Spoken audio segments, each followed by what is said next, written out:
নমস্কার, খবর সাদা কালোয় আপনাদের স্বাগত। আমি গৌরব বিশ্বাস। আমরা ছোটবেলায় পড়েছিলাম না, হাট বসেছে শুক্রবারে বক্সিগঞ্জের পদ্মা পাড়ে। হাট সেদিনও বসেছিল, তবে শুক্রবার নয়, দিনটা ছিল বুধবার। আর বক্সিগঞ্জ না হলেও পাশেই রয়েছে বক্সিপুর, তবে হাটটা বক্সিপুরে নয়, বসেছিল ঠিক বক্সিপুরের পাশেই করিমপুরে, এবং করিমপুর রেগুলেটেড মার্কেটে। দুপুর তখন প্রায় ওই 1:30 মতন বাজে, এবং যেমন হয় হাট বাড়ির দিন বাজারে এবং হাটে ঠিক ঠিক করছে ভিড়। হঠাৎ ওই ভর দুপুরে ঢোলের আওয়াজে গোটা হাটের যারা ছিলেন আর কি হাটে সেদিন ক্রেতা বিক্রেতা প্রায় চমকে উঠলেন, কি ব্যাপার। এবং তারপর তাকিয়ে তারা দেখলেন, আমরা যারা ছিলাম তারাও দেখলাম, এটা বিরাট বড় একটা কালো পর্দা টাঙানো হয়েছে।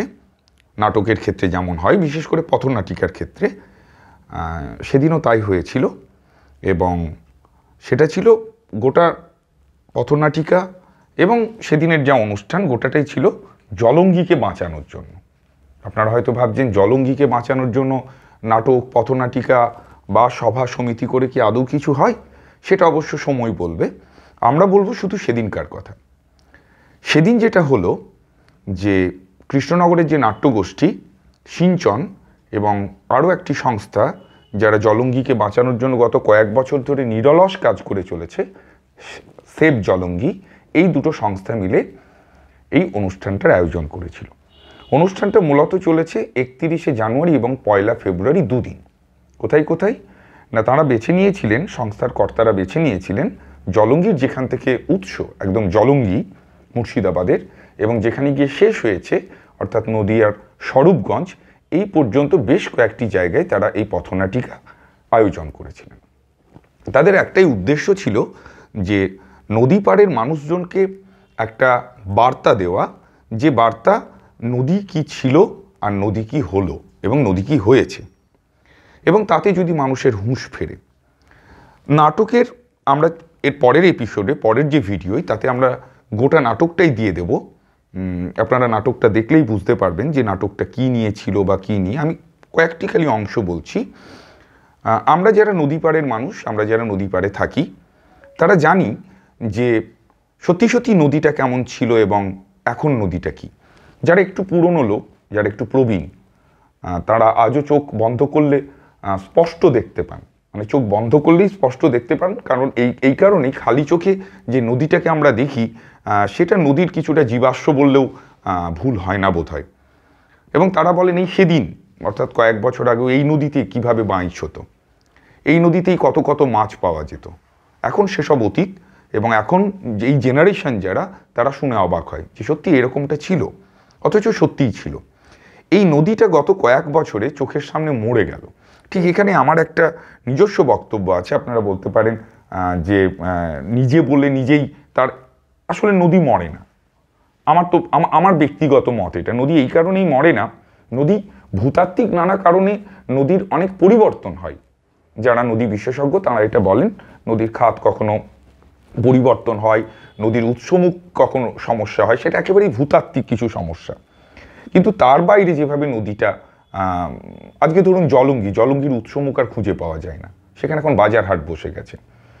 জলঙ্গির প্রায় 18 থেকে 22 কিলোমিটার মিসিং, নদীটাই আর নেই সেখানে। কোথাও এখন ডোবা, কোথাও জমি, কোথাও পুকুর, নদীটাকে আর খুঁজে পাওয়া যায় না, অর্থাৎ নদী নিখোঁজও হয়। আর এই যে বললাম নদী মরে গেল, এখানে আমার আরেকটি প্রশ্ন, নদী কি মরে গেল নাকি আমরা এই নদীটাকে মেরে ফেললাম, বা এখনো নদীটাকে মেরে ফেলছি? এই প্রশ্নটা রইল। এবং এই প্রশ্নটাই কিন্তু সেদিন সেভ জলঙ্গি এবং সিঞ্চন তারা যৌথভাবে যে অনুষ্ঠানটি করলেন, সংস্থার লোকজন, তাদেরও কিন্তু এই বার্তাটা ছিল এটাই। এবং সেখানটায় আমরা নাটকটাই কি দেখলাম, এবং আপনারাও যারা দেখবেন তারা দেখবেন, নাটকে অনেকগুলো ভূমিকা এসেছে। নাটকে কখনো উঠে এসেছে সাহিত্য, নাটকে কখনো উঠে এসেছে লোকাচার, নাটকে কখনো উঠে এসেছে স্থানীয় যে উৎসবগুলো হতো, সেই উৎসব যেগুলো এখন হয় ঠিকই, কিন্তু সেটা অনেকটাই নম করে, কারণ নদীটাই আর নেই। সেখানে উঠে এসেছে অনেক রকম গান, সব মিলিয়ে একটা বার্তা, একটা সহজ সরল স্পষ্ট একটা বার্তা, যে নদীটাকে যেভাবেই হোক, যে কোনো মূল্যেই হোক, আমাদের বাঁচাতে হবে। নাটকটার অনেকগুলো চরিত্র ছিল সেখানে। কখনো আমরা দেখছি যে কোনো একজন জনপ্রতিনিধি, তার ভূমিকা, প্রশাসনের ভূমিকা, এবং যে ভূমিকাটা আমরা বাস্তবেও দেখতে পাই। এবং আরও একটি প্রশ্ন, যে প্রশ্ন সাদা কালো এর আগেও তুলেছিল, যে নদী যদি ভোটার হতো। একটা গান এরকম ছিল যে নদী যদি মদ হতো, মাতালে পেট ভরিয়ে খায় তোরে, এরকম একটা কিছু।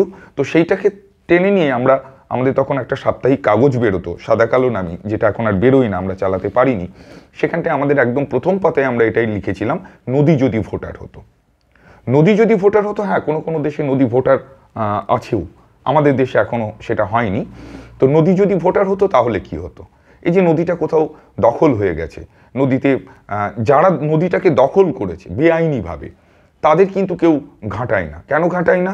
কারণ তারা কোনো না কোনো দলের সমর্থক, এবং দিনান্তে এবং ভোটের মানে শুরুতে তাদের একমাত্র এবং একটাই পরিচয়, তারা ভোটার। ফলে তাদেরকে চটানো মানে ভোট নষ্ট হওয়ার ভয় আছে। কিন্তু নদী যদি ভোটার হতো তাহলে তো এই জনপ্রতিনিধিরা বা যারা ভোটে দাঁড়ান, আমরা দেখেছি ভোটারদের যেভাবে কদর করেন, ভোটারদের যেভাবে আদর করেন কোটানকোট, সেরকমভাবে নদীর ক্ষেত্রেও বা নদীর বড়াতেও বোধহয় এরকম কিছু আদর জুটতো, মানে এতটা অনাদরে নদীকে বোধহয় থাকতে হতো না। আমরা সেই কারণেই বলেছিলাম যে নদী যদি ভোটার হতো। তো এই প্রশ্নটাও সেদিন নাটকে উঠে এসেছিল যে নদী তো ভোটার নয়, এবং সেখানে একজন জনপ্রতিনিধি বিধায়ক তিনি জানতে চাইছেন যে আচ্ছা নদী, তার টাইটেলটা যেন কি? তো বলছে নদীর টাইটেল কি করে হয়? বললো নদীটা কে তাহলে? বললো নদী মানে আমাদের এই নদী। বললো ধুস, ও তো ভোটার নয়। ঠিক সেরকম জনপ্রতিনিধি নাটকে উঠে এসেছেন। সেখানে প্রশাসন, এবং সেখানে দেখা যাচ্ছে একজন পুলিশ, তিনি এসে অনেক কিছু বলছেন টলছেন, ঠিক আছে আমি দেখে নেবো, নদী তো এভাবে করা যায় না, এটা বেআইনি। ঠিক তারপরেই দেখা যাচ্ছে ফোনে তাকে একটা মোটা টাকার অফার দিচ্ছে যারা মাটি মাফিয়া, যারা নদী থেকে মাটি তোলে বেআইনিভাবে, এবং প্রশাসনের ভূমিকাটা তখন বদলে যাচ্ছে। আমরা দেখতে পাচ্ছি একজন সাংবাদিক তিনি আসছেন, এবং যারা নদীটাকে বাঁচানোর জন্য তো মরিয়া, নদী পাড়ের যারা মানুষ, যারা কৃষক, যারা মৎস্যজীবী, তারা তখন নিরুপায় হয়ে সাংবাদিকের কাছে বলছেন যে আপনি কিছু একটা করুন। সাংবাদিক প্রথমে অনেক কিছু নোট টোট নিচ্ছেন, আমরা নাটকে দেখতে পাচ্ছি, এবং তারপর বলছেন না না এরকম করলে হবে না, আপনারা আরও বড় আন্দোলন করুন, তাতে মাটি মাফিয়ারা আরও রেগে যাবে, তাতে এসে আপনাদের দু একজনের লাশ হয়তো পড়ে যাবে, তারপর তাকে পাওয়া যাবে নদীর ধারেই, এবং তারপরে স্টোরিটা জমবে। তো এটাও একটা নাটকে উঠে এসেছে। তো যদিও এই স্টোরি জমানোটা আমাদের উদ্দেশ্য নয়, জমজমাট স্টোরি করাটাও আমাদের উদ্দেশ্য নয়, সাদা কালো এই ভিডিওটা বানাচ্ছে এই কারণেই, এবং সাদা কালো মনে করেছে যে সেফ জলঙ্গি এবং কৃষ্ণনগরের সিঞ্চন যেটা করেছে সেটা একটা অসাধারণ কাজ। এমন কাজ এর আগে অন্য কোনো জনপদ দেখে থাকলেও করিমপুর অন্তত দেখেছে বলে আমার জানা নেই।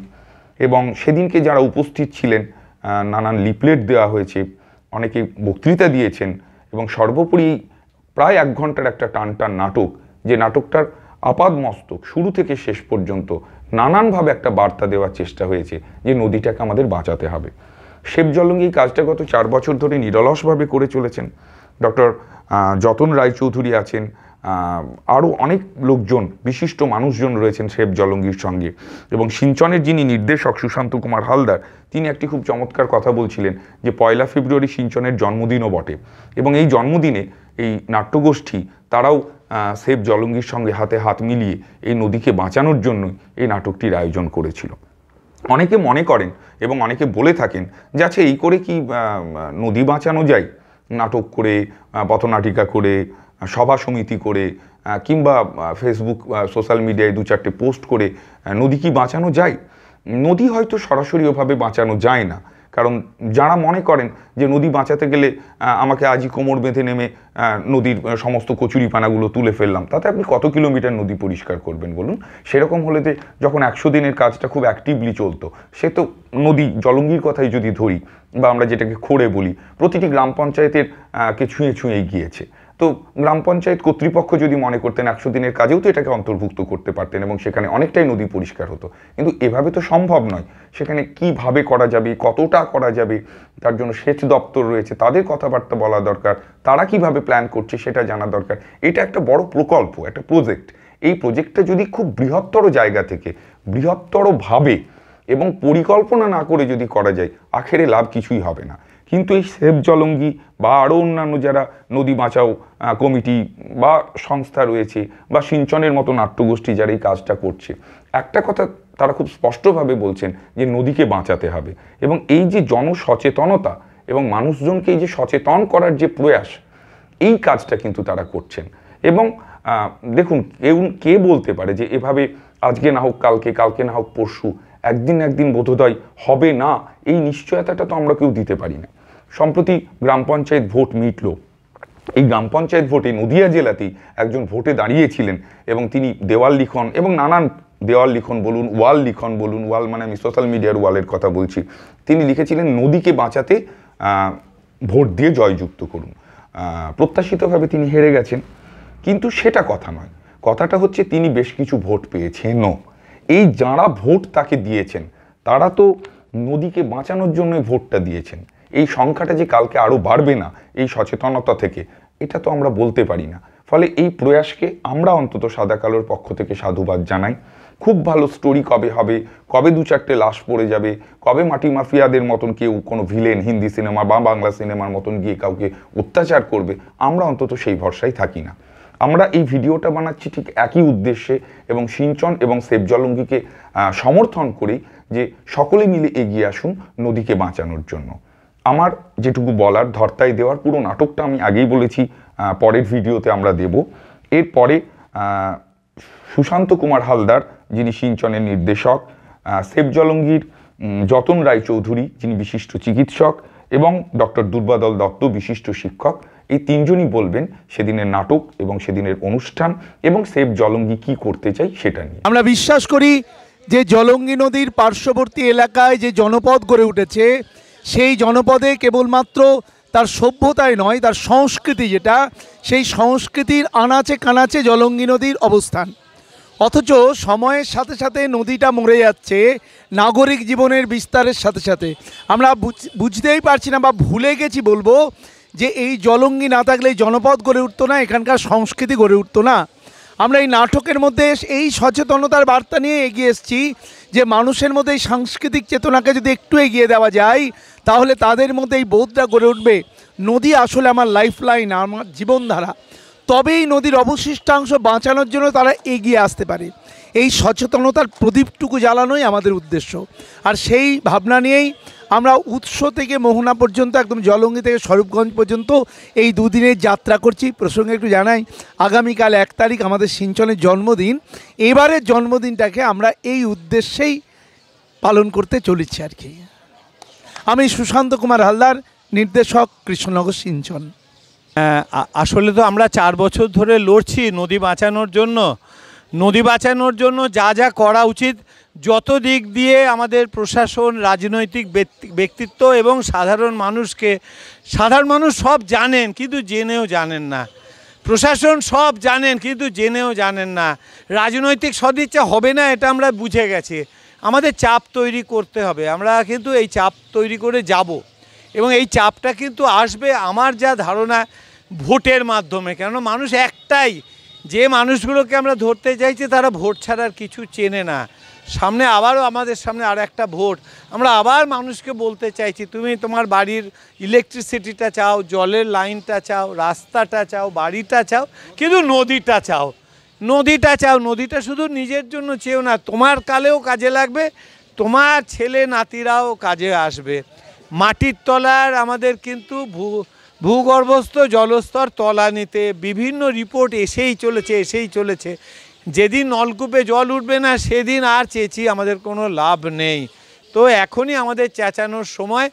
আজকে আমাদের চেঁচানোর ভূমিকাটা সিঞ্চন নিয়েছে তাদের নাটকের মাধ্যমে। আলটিমেটলি কিন্তু আমরা সেই চেঁচাতেই বেরিয়েছি, নদী বাঁচাও।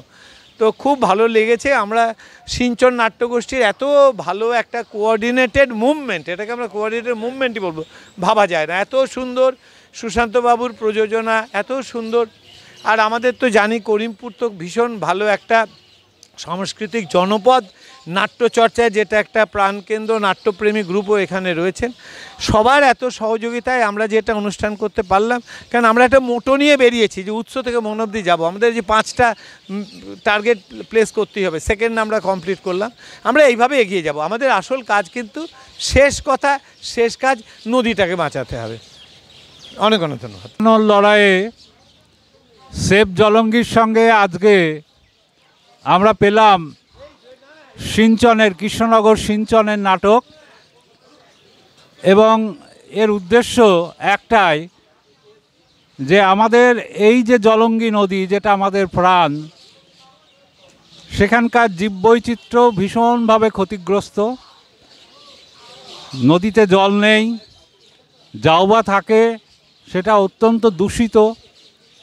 আমার মনে পড়ে এই জলে আমরা স্নান করতাম, সাঁতার কাটতাম, এই জল খাওয়াও হতো।